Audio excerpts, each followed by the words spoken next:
You, sir, like everybody, you've seen the video. What is your reaction? A few things. It was a minor traffic infraction. It's clearly not the thing that should get you arrested, and the end game clearly should not be a death.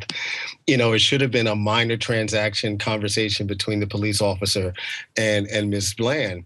But, we expect a certain level of professionalism amongst police officers here, and that's not even dealing with the other issues around race and gender in this country. And he lacked that professionalism. He has a job to de-escalate situations, and he very clearly escalates that situation in the context of his interaction with Ms. Bland. There is a discussion about whether this tape was edited or not. Looking at it as a TV professional, I don't think that matters.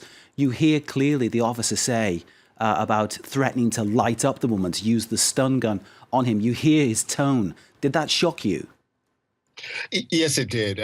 Given everything that's going on in this country, particularly around police brutality and questions around law enforcement and race and, again, gender in this country, it was quite surprising to me. It was like the officer was unaware of all of the conversations that are going on here in the United States around these issues. You would expect a certain level of restraint amongst police officers in these particular interactions, particularly over something that was clearly a minor offense.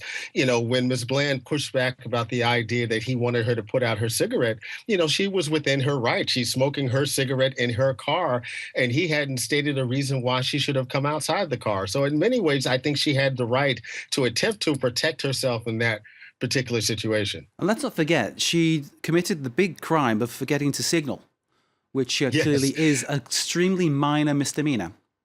Absolutely. I imagine that, here, as is the case with many drivers, is the kind of offense that someone does every day. What was so interesting about the dashboard cam was that you see a previous interaction with this police officer with a driver who apparently was speeding, that he lets off with a warning.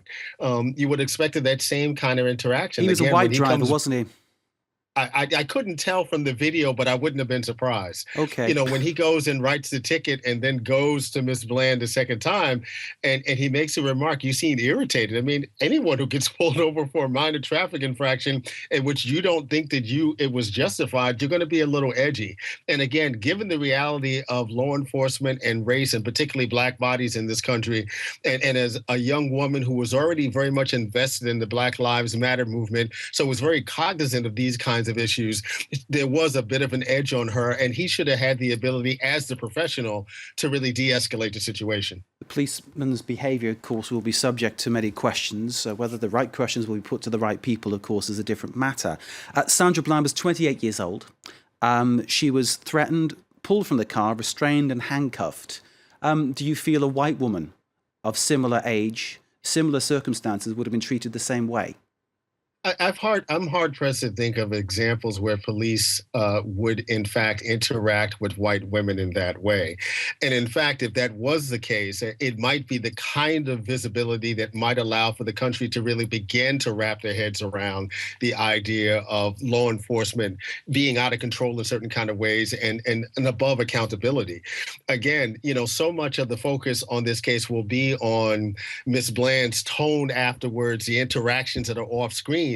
But it should have never gotten to that point. This is a situation that should have been de-escalated. And again, as I said, a few minutes ago, there's no way in which such a minor traffic infraction should have ended up in her death. And at some point, whether or not she killed herself or something else was at play in that prison is almost, not of any matter, because it should have never have gotten to that point. Mark Anthony Neal, Professor of African-American Studies at Duke University. Thank you so very much for joining us. Thank you for sharing your thoughts and your analysis with us here on France 24. I'd like to say, from my own perspective, that there are many police officers around the world who do a very good job.